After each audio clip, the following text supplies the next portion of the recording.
Krishna channel में आप सबका स्वागत है। आज हम ईस्ट फॉलोइंग रिवर के विषय में चर्चा करने वाले हैं और ईस्ट फॉलोइंग रिवर में इससे पहले भी हम चर्चा कर चुके हैं कृष्णा रिवर के विषय में। आज हम देखेंगे गोदावरी रिवर के विषय में। तो गोदावरी रिवर का लंबाई कितना है? 1465 किलोमीटर है, 1465 किलोमीटर है इस गोदावरी का लंबाई। और गोदावरी के विषय में अगर देखा जाए तो इसका नाम दक्षिण गंगा भी कहते हैं, इसको दक्षिण गंगा के नाम से भी यह प्रसिद्ध है। और दक्षिण की गंगा जो कहते हैं, दक्षिण की गंगा वो हो जाती है कावेरी नदी। तो ये दोनों में डिफरेंस इतना ही है कि ये दक्षिण गंगा हो गई और वो दक्षिण की गंगा हो जाती है, वो गंगा ऑफ साउथ इंडिया हो जाते हैं। दक्षिण भारत की गंगा किसको कहा जाता है? कावेरी नदी को। और दक्षिण गंगा किसको कहा जाता है? गोदावरी नदी को। अब गोदावरी नदी को हम ओल्ड गंगा के नाम से भी जानते हैं। ओरिजिन कहाँ होता है इसका? तो त्र्यंबकेश्वर। त्र्यंबकेश्वर कहाँ है? तो नासिक जिला में, महाराष्ट्र में है। त्र्यंबकेश्वर से इसका ओरिजिन होता है, यहीं से उद्गम होता है गोदावरी नदी का। अब ये जो है लार्जेस्ट नदी है, सबसे बड़ा नदी है किसका? तो प्रायद्वीपीय भारत जो है, प्रायद्वीपीय भारत का लार्जेस्ट नदी है। या फिर साउथ इंडिया का भी लार्जेस्ट नदी कौन सा है? तो गोदावरी नदी ही है। और second largest river of India, मतलब पूरा भारत में सबसे लंबा जो रिवर हो गया, लॉन्गेस्ट रिवर, वो कौन सा है? तो गंगा है। और सेकेंड लॉन्गेस्ट रिवर अगर देखा जाए तो second longest river Godavari river है। लेकिन प्रायद्वीपीय भारत के अनुसार अगर देखा जाए तो सबसे लंबा नदी गोदावरी नदी ही है। अब इसके बाद देखते हैं कि ये तो सेकेंड लॉन्गेस्ट रिवर हो गया इंडिया का। और पहला कौन सा है? वो तो हम चर्चा कर चुके हैं कि पहला लॉन्गेस्ट रिवर गंगा हो जाता है। अब फ्लोज किस किस राज्य से बहती है वो हम देखते हैं। तो एक महाराष्ट्र से बहती है, फिर छत्तीसगढ़, तेलंगाना, आंध्र प्रदेश से बहती है। तो ये कितने राज्य से गुजरती है? महाराष्ट्र, छत्तीसगढ़, तेलंगाना, आंध्र प्रदेश, मतलब 4 राज्य से होकर गुजरती है। और उसके बाद बे ऑफ बंगाल में जाकर, बंगाल की खाड़ी में जाकर गिर जाती है। और ये इसका जो ख़त्मा होता है, ये जो एंड होता है, वो 2 स्ट्रीम में होता है। एक स्ट्रीम इधर चली जाती है, एक स्ट्रीम इधर चली जाती है। तो एक स्ट्रीम को गौतमी कहते हैं और एक स्ट्रीम को वशिष्ठ कहते हैं। तो 2 स्ट्रीम में ये ख़त्म होती है, समाप्त होती है। अब ट्रिब्यूटरीज इसका कौन कौन सा है तो वो हम देख लेते हैं। जैसे पूर्णा हो गया, मांजरा रिवर हो गया, और पेन गंगा, वर्धा, वेन गंगा, इंद्रावती, सबरी, ये सब जो ट्रिब्यूटरीज है वो किसका है? गोदावरी रिवर का ही ट्रिब्यूटरीज है। इसमें एक ही मांजरा रिवर जो है वो राइट ट्रिब्यूटरीज में आता है, बाकी का सब वो लेफ़्ट ट्रिब्यूटरीज में नदी आती है। तो इसका हम मैप में देख लेते हैं, मतलब किस तरह से है, इसके विषय में चर्चा कर लेते हैं। जैसे ये महाराष्ट्र का त्र्यंबकेश्वर हो गया, त्र्यंबकेश्वर से इसका उद्गम हुआ, त्र्यंबकेश्वर से उद्गम हुआ इसका। और त्र्यंबकेश्वर से जब उद्गम हो जाता है, जैसे यहाँ से हम देखे थे गोदावरी नदी का कौन सा है ओरिजिन पॉइंट? त्र्यंबकेश्वर, महाराष्ट्र। तो वही यहाँ पर भी लिखा गया है कि ओरिजिन पॉइंट इसका दिखाया गया है यहाँ से, त्र्यंबकेश्वर, महाराष्ट्र से गोदावरी नदी की। और गोदावरी नदी ये इस तरह से चलती हुई आ रही है और यहाँ से होते हुए ये इस तरह से आई है। तो अब ये जो है एक रिवर, वो पूर्णा रिवर कहलाती है। तो पूर्णा रिवर जो है वो कहाँ से निकलती है? तो अजंता हिल से निकलती है। और मतलब इसमें जितना भी है, एक मिनट, इसमें जितना भी ट्रिब्यूटरीज है वो लेफ़्ट ट्रिब्यूटरीज में हो जाता है। जैसे पूर्णा रिवर हो गया, ये भी लेफ़्ट ट्रिब्यूटरीज में आता है। फिर वेन गंगा को ले लिया जाए, या फिर सबरी रिवर, या पेन गंगा रिवर हो गया, या फिर जो भी रिवर है, इंद्रावती रिवर हो गया, या सबरी रिवर हो गया, ये सारा जो है वो लेफ़्ट ट्रिब्यूटरीज में आता है। राइट ट्रिब्यूटरीज में एक ही नदी आता है, वो नदी का नाम क्या है? तो मांजरा रिवर। ये जो मांजरा रिवर है वो राइट ट्रिब्यूटरीज में एक ही नदी है जो मांजरा रिवर के नाम से जाना जाता है। अब पूर्णा रिवर के विषय में हम देख लिए कि अजंता हिल से निकलती है। अब अजंता हिल से निकलकर यहाँ पे वो मिल जाती है। अब जैसे ये कौन सा पॉइंट है जहाँ पे मिलती है? तो परभनी डिस्ट्रिक्ट में, महाराष्ट्र में मिलती है। तो यहाँ से इसके बारे में हम लिख लेंगे पूर्णा रिवर के विषय में। क्या लिखेंगे? तो Purna river is the left tributaries of Godavari river. Godavari river का, गोदावरी नदी का लेफ्ट ट्रिब्यूटरीज में आता है, मतलब बायां जो है ट्रिब्यूटरीज, मतलब सहायक नदी है, सहायक नदी है ये। और उसके बाद देखेंगे कि ये इसका जो उद्गम होता है वो अजंता हिल से होता है। Origin point of Purna river is Ajanta hill. ये इस तरह से हम पॉइंट इसका बना लेंगे, एक एक दो दो पॉइंट जो भी एग्ज़ाम पॉइंट ऑफ व्यू से इम्पोर्टेंट है वो पॉइंट हम बना लेंगे। तो यहाँ से हमको ये अगर समझ लेते हैं तो इसका थ्योरी भी हम लिख सकते हैं। तो फिर यहाँ से हम देखेंगे कि जो पूर्णा रिवर मीट्स कहाँ पे मिलती है गोदावरी रिवर से, तो Purna river meets Godavari river at Parbhani district Maharashtra. तो परभनी डिस्ट्रिक्ट महाराष्ट्र पे मिल जाती है। अब यहाँ से हम देखते हैं कि एक बालाघाट माउंटेन है राइट ट्रिब्यूटरीज में। पहले एक ही नदी है तो इसका पहले चर्चा कर लेते हैं। तो बालाघाट नदी माउंटेन जो है बालाघाट पहाड़ी, तो वहाँ से ये मांजरा रिवर निकलती है। मांजरा रिवर यहाँ पे स्पेस नहीं था इसलिए हम इसका नाम ऊपर में लिख दिए हैं मांजरा रिवर का। और मांजरा रिवर का जो लेंथ है ये भी ऊपर में ही लिखा हुआ है, 724 किलोमीटर इसका लेंथ है। तो यहाँ से निकलती है मांजरा रिवर और यहाँ पे जाकर मिल जाती है। तो मांजरा रिवर जो गुजरती है वो पहले महाराष्ट्र से गुजरती है, फिर कर्नाटक से गुजरती है, फिर तेलंगाना से गुजरती है और तब जा कर के कंधार कुर्थी नाम की जगह पे यहाँ पे मिल जाती है। तेलंगाना में कंधार कुर्थी जगह पे मिल जाती है।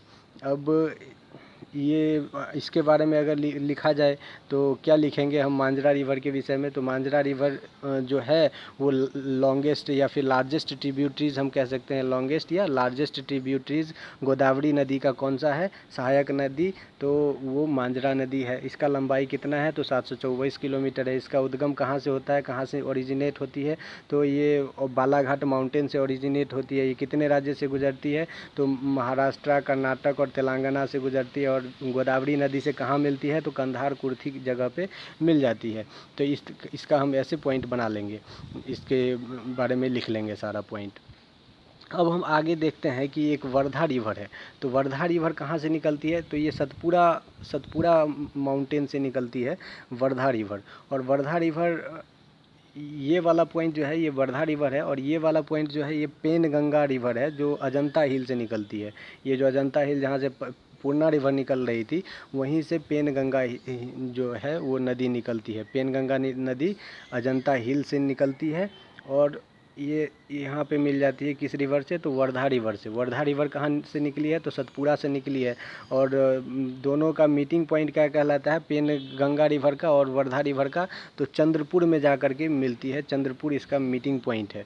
और चंद्रपुर में जब ये मिल जाती है तो दोनों एक साथ बहती है और यहाँ से महादेव हिल से जो वेनगंगा निकलती है वहाँ से आकर के मिलती है, मर्ज हो जाता है दोनों, एक वेनगंगा रिवर और ये दोनों नदी जो मिलकर बहती है वो इस पॉइंट पे मिल जाती है। तो उस पॉइंट को हम क्या कहते हैं तो चमरोसी के नाम से जाना जाता है। अब जब चमरोसी में ये तीनों नदी मिल गई, ये वेनगंगा और इधर का जो वर्धा रिवर था और पेनगंगा रिवर था, तो यहाँ इस पॉइंट पे मिल जाती है। तो किस पॉइंट पे मिलती है तो चमरोसी पे मिल जाती है। और उसके बाद इसको हम प्राणहिता नदी के नाम से जानते हैं। ये जब नदी उसके बाद बहती है उसको हम प्राणहिता नदी के नाम से जानते हैं। तो अब ये प्राणहिता नदी जो गोदावरी नदी से मिलती है इस पॉइंट पे, तो उस पॉइंट का हम क्या नाम दिए हैं, कालेश्वर तेलंगाना। ये कालेश्वर जगह जो है वो कालेश्वर जगह पे मिल जाती है प्राणहिता नदी, किससे तो गोदावरी नदी से। अब फिर ये गोदावरी नदी बहते हुए यहाँ आती है, तो यहाँ से एक इंद्रावती रिवर बहती है। अब इंद्रावती रिवर कहाँ से निकलती है तो दंडकारण्य रेंज से निकलती है। दंडकारण्य कहाँ पे है तो छत्तीसगढ़ में है।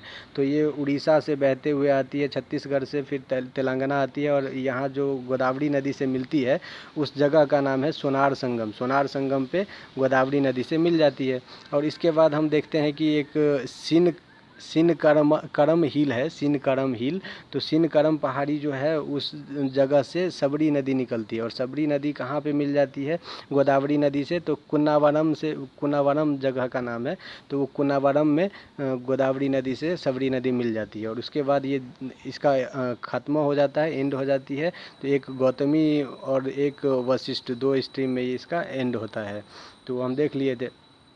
तो इसी तरह से इसका हम पॉइंट बना सकते हैं। अब जैसे वर्धा रिवर हो गया तो वर्धा रिवर का हम लिखेंगे कि it originates from Satpura mountain. फिर अगर पेनगंगा रिवर का लिखेंगे तो Penganga river originates from Ajanta hill and Wardha river and Penganga river both meet at Chandrapur में मिल जाती है। और चंद्रपुर के बाद जब ये बहती है, इसका जो मर्ज होकर दोनों नदी बहती है, तो वो महादेव हिल से एक गंगा निकलती है, वेन गंगा के नाम से जाना जाता है ये नदी। तो वेन गंगा से फिर मिल जाती है यहाँ इस पॉइंट पे।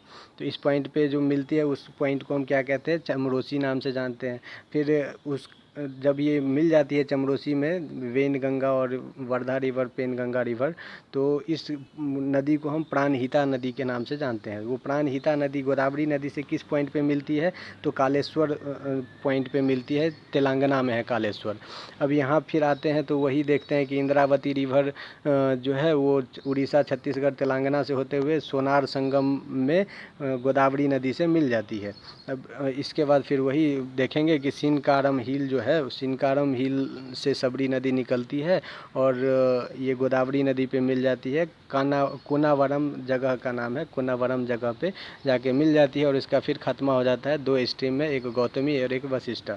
तो उसी तरह से इसका हम लैंग्वेज हम लिख लेंगे, जैसे लॉन्गेस्ट रिवर या लार्जेस्ट ट्रिब्यूटरीज, अगर लॉन्गेस्ट या लार्जेस्ट ट्रिब्यूटरीज अगर पूछा जाए तो उसमें हम लिखेंगे मांजरा रिवर। ये एक ही राइट ट्रिब्यूटरीज में नदी है, बाकी का सारा लेफ्ट ट्रिब्यूटरीज नदी है।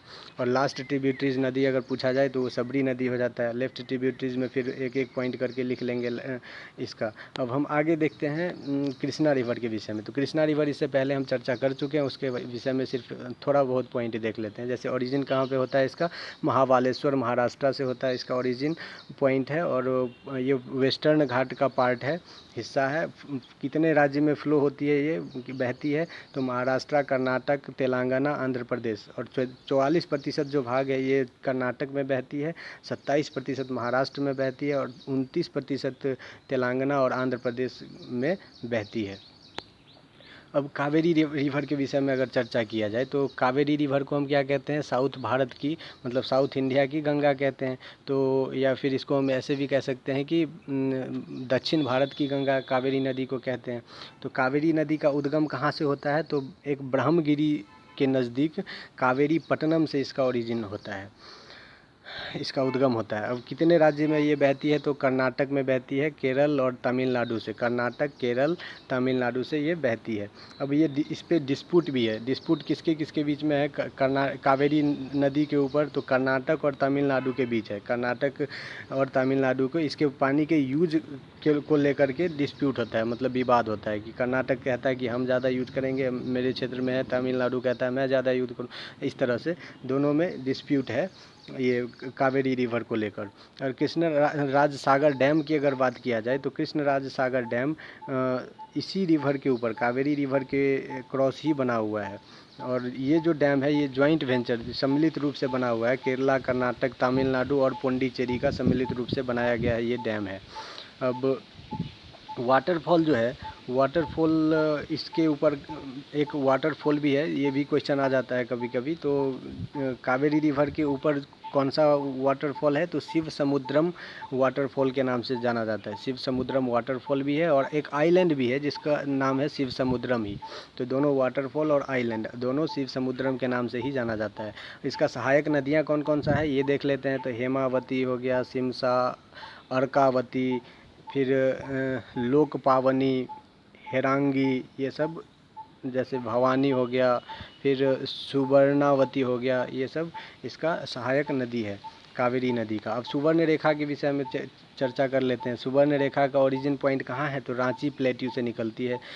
ये किस किस राज्य से गुजरती है, तो झारखंड से निकलती है, फिर उड़ीसा, वेस्ट बंगाल, तब जा कर के बे ऑफ बंगाल में बंगाल की खाड़ी में गिर जाती है। तो इसका ओरिजिन पॉइंट कहाँ हुआ, रांची प्लेट्यू। रांची मतलब झारखंड का राजधानी है, तो ये तो पता चल गया कि इसका जो ये है ओरिजिन पॉइंट है वो झारखंड है। तो फिर झारखंड से निकल कर उड़ीसा में जाती है, उड़ीसा से फिर वेस्ट बंगाल और फिर बे ऑफ बंगाल में जाकर गिर जाती है। और वाटरफॉल भी इसके ऊपर बना हुआ है। कौन सा वाटरफॉल बना हुआ है, तो हुंदरू वाटरफॉल के नाम से जाना जाता है। जो सुवर्ण रेखा नदी के ऊपर बना हुआ है वो हुंदरू वाटरफॉल के नाम से जाना जाता है। यह बहुत बड़ा रिवर है झारखंड का, सबसे मेजर रिवर है झारखंड का।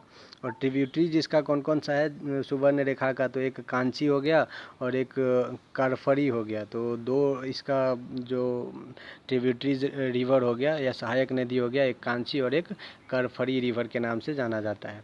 अब दामोदर रिवर के विषय में अगर चर्चा किया जाए तो ये फोजिल रिवर के नाम से भी जाना जाता है, जीवाश्म नदी के नाम से भी जाना जाता है, और इसको हम स्मॉल नागपुर प्लेट्यू से निकलता है, छोटा नागपुर पठार भी इसलिए कहते हैं इसको, तो छोटा नागपुर प्लेट्यू भी कहते हैं। अब महानदी के बारे में अगर चर्चा किया जाए तो महानदी का उद्गम कहाँ से होता है, कहाँ से निकलती है, तो ये नियर फरसिया विलेज के नज़दीक से रायपुर में रायपुर कहाँ है तो छत्तीसगढ़ में है, और छत्तीसगढ़ से निकलती है। कौन से हिल से अगर पूछा जाए कि महानदी का कौन सा हिल से उद्गम होता है तो सिंघवा हिल से इसका उद्गम होता है। अब फ्लोज इन छत्तीसगढ़ से तो बहती ही है और उड़ीसा में भी बहती है, छत्तीसगढ़ उड़ीसा से बहती है ये। In Orissa it flows in Orissa at Sambalpur and Cuttack, मतलब उड़ीसा में जब ये बहती है छत्तीसगढ़ से निकलती है और उड़ीसा में आती है। उड़ीसा में ये दो मतलब एक एक ये जो है it flows in Orissa at Sambalpur, मतलब ये दो जगह उड़ीसा में फ़्लो करती है, एक संबलपुर में और एक कटक में, दो जगह संबलपुर और कटक में उड़ीसा में बहती है। और जो वर्ल्ड का सबसे बड़ा डैम है, लार्जेस्ट डैम जो है वर्ल्ड का, पूरे विश्व का, वो 26 किलोमीटर के का जो डैम है 26 किलोमीटर की दायरे में बना हुआ है। तो उसको किस नाम से जानते हैं, हीराकुंड डैम के नाम से जानते हैं। ये हीराकुंड डैम 26 किलोमीटर का डैम है और ये वर्ल्ड का सबसे लार्जेस्ट डैम है। वो कहाँ पे बना हुआ है तो संबलपुर में बना हुआ है और इसी रिवर के अक्रॉस बना हुआ है। तो ये जो महानदी है इसी के ऊपर कौन सा डैम बना हुआ है तो हीराकुंड डैम बना हुआ है। और ये बहुत इंपॉर्टेंट क्वेश्चन है, बहुत सारा एग्ज़ाम में पूछा जा चुका है, यहाँ तक कि बीएसएससी का जो पिछला बार एग्ज़ाम हुआ था उसमें भी ये क्वेश्चन आया हुआ था। तो अब जो इसके विषय में देखेंगे इसका ट्रिब्यूटरीज कौन कौन सा है, तो इसका जो सहायक नदी है एक है सेवनाथ जो है, ये मेजर ट्रिब्यूटरीज यही है। महानदी का जो सबसे बड़ा सहायक नदी अगर कहा जाए तो वो सेवनाथ ही है। सेवनाथ हो गया, फिर हसदो, फिर मांद और जोंक टेल, ये सब इसका सहायक नदी हो गया। तो सहायक नदी हसदो, मांद और जोंक और टेल, ये सब इसका सहायक नदी है। अब रिवर वैली का अगर बात किया जाए नदी घाटी, तो इसका नदी घाटी पे कोल पाया जाता है। अब इस सब का एक ही जो डायग्राम है उसमें दिखाया गया है, मतलब मानचित्र पर, इंडिया के मानचित्र पर जितना भी रिवर पड़े थे, तो जैसे ये इंडस रिवर हम देखे थे यहाँ से निकलती थी, फिर ये झेलम रिवर, ये रावी रिवर हो गया, ये सतलज रिवर हो गया, इधर से गंगा निकलती है, फिर ये यमुना नदी निकलती है, यहाँ से नर्मदा नदी निकलती है, और ये ताप्ती रिवर भी इसी के पैरेलल ही निकलती है, ये इधर को बहती है। तो ताप्ती नदी इसकी कजिन के रूप में है तो कहा जाता है, तो कजिन सिस्टर, तो ये ताप्ती रिवर भी इसके पैरेलल ही बहती है। उसके बाद ये महानदी जो हम चर्चा किए हैं, तो महानदी के ऊपर ही हीराकुंड डैम बना हुआ है। और गोदावरी रिवर जो है वो दक्षिण गंगा हो गया। फिर कृष्णा रिवर जो हम इससे पिछले क्लास में चर्चा किए हुए थे वो हो गया। फिर कावेरी रिवर कौन सा है तो ये दक्षिण भारत की गंगा जिसको कहते हैं कावेरी रिवर, तो ये हो गया। तो इसमें सारा रिवर का विषय में दिखाया गया है कि कौन कौन सा रिवर कहाँ कहाँ पे है।